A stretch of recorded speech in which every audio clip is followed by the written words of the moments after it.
வாழ்க வையகம், வாழ்க வையகம், வாழ்க வளமுடன். வாழ்க வளமுடன். இன்றைய சிந்தனைக்கு பேசா நோன்பு அன்பொலி விளக்கம்.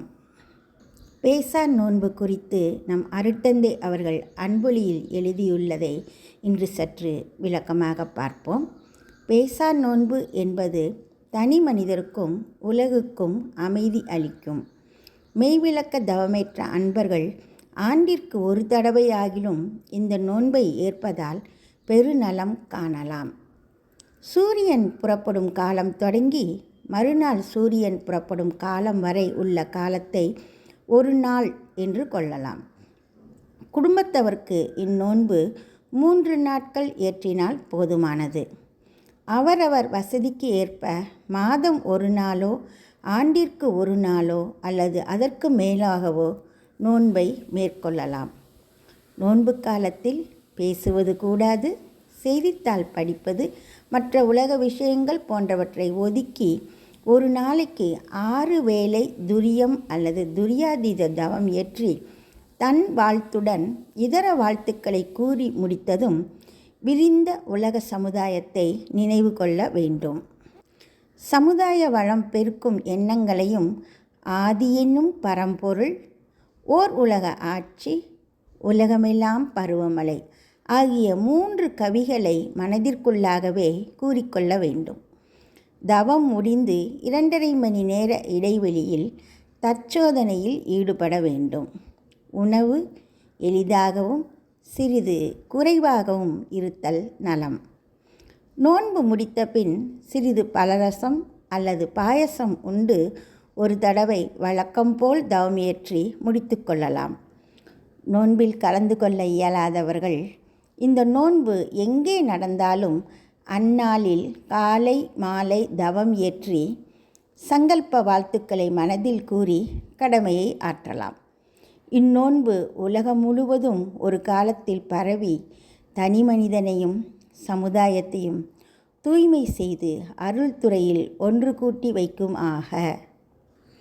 19/4/1970 அன்று காலை 5:20க்கு பாண்டிச்சேரி மன்றத்தில் முதல் மௌன நோன்பு தொடங்கப்பட்டது. நோன்பேற்றவர்களுக்கு குறிப்பறிந்து உதவி செய்ய 4 அன்பர்கள் பொறுப்பேற்றனர்.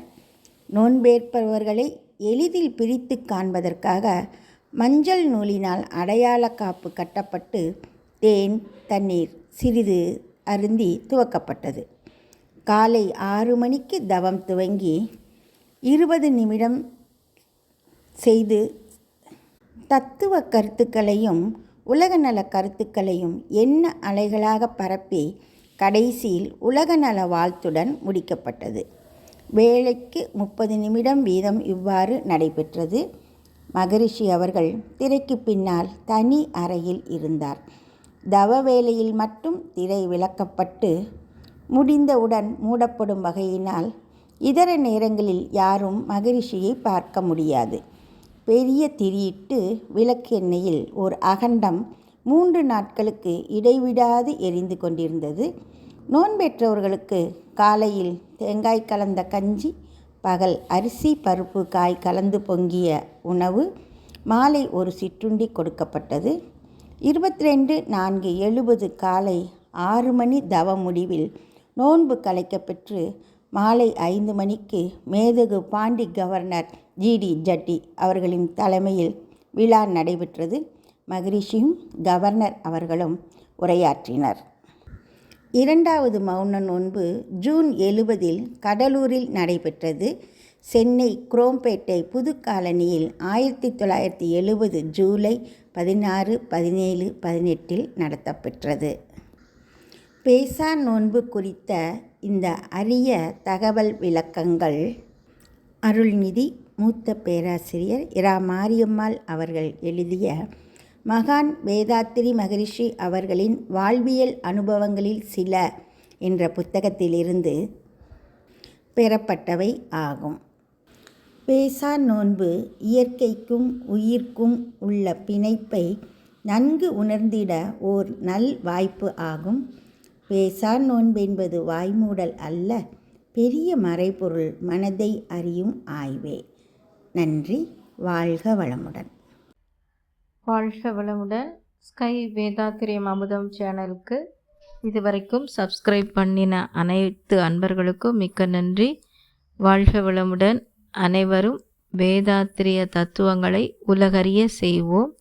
இந்த சேனலை உங்கள் அன்பர்கள் அனைவருக்கும் ஷேர் செய்து பயன்பெறுங்கள். நன்றி. வாழ்க வளமுடன்.